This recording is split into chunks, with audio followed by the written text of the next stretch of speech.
अस्सलाम वालेकुम, welcome to my channel Zeeshan splendid. तो फ्रेंड्स, आज हमारे पास हीट प्रेस मशीन का पार्ट 3 है, जिसमें हम लोग आपको बताएंगे कि किस तरीके से आप जो आपने कटिंग करवानी है हीट ट्रांसफ़र विनाइल की, वो किस तरीके से करनी है।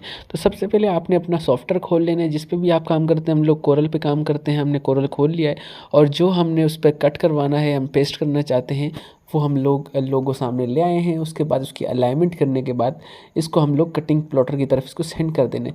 तो हीट प्रेस पे काम करने के लिए आपके पास कटिंग प्लॉटर होना बहुत ज़रूरी है। तो फ्रेंड्स, ये हमारे पास हीट ट्रांसफ़र विनाइल का एक शीट है जिसकी एक तरफ प्लेन होती है जबकि दूसरी तरफ इसकी रफ़ होती है।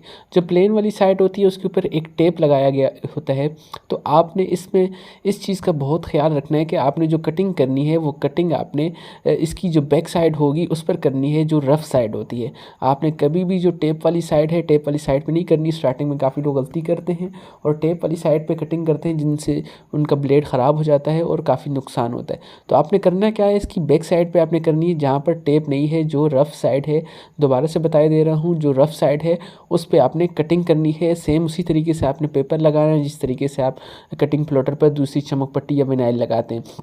तो आपने हीट ट्रांसफ़र विनाइल अपना सेट कर लेना है उस लोगों के हिसाब से और उसके बाद आपने चले जाना है कंप्यूटर की स्क्रीन पर। तो आपने इसमें एक और चीज़ का ध्यान रखना है कि आपने इसको मिररिंग करनी है, क्योंकि ये बैक साइड से होता है।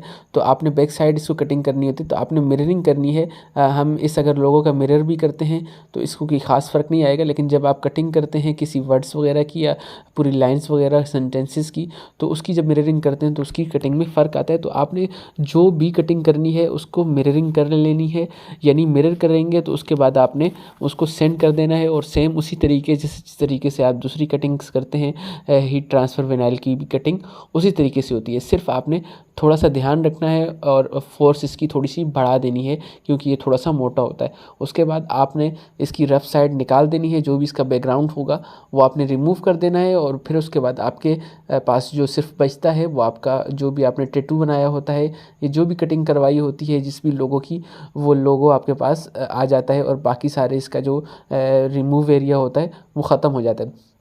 तो फ्रेंड्स, आप हीट ट्रांसफ़र विनाइल पे कटिंग करने के लिए आपको 2-3 चीज़ों की ज़रूरत होती है। एक तो आपके पास कटिंग प्लॉटर होना चाहिए और कटिंग प्लॉटर पे आप देख लें कि हमने इसकी बैक साइड पे कटिंग की है। अब इसकी भी चिपक आ रही है हल्की सी, आप अब इसको किसी भी शर्ट के ऊपर लगाकर हीट प्रेस की मदद से आप उसको पेस्ट कर सकते हैं। तो इसको प्रेसिंग किस तरीके से करनी है इसकी बाकी डिटेल हम लोग पार्ट 2 में दे चुके हैं। तो अगर आपने हमारा पार्ट 2 नहीं देखा तो मैं इसकी डिस्क्रिप्शन में उसका लिंक डाल दूँगा, आप पार्ट 2 भी चेक कर सकते हैं और पार्ट 1 भी अपलोडेड है जिसमें हमने उसकी अनबॉक्सिंग की थी। तो फ्रेंड्स, उम्मीद करते हैं आपको ये वीडियो पसंद आएगी। अगर ये वीडियो पसंद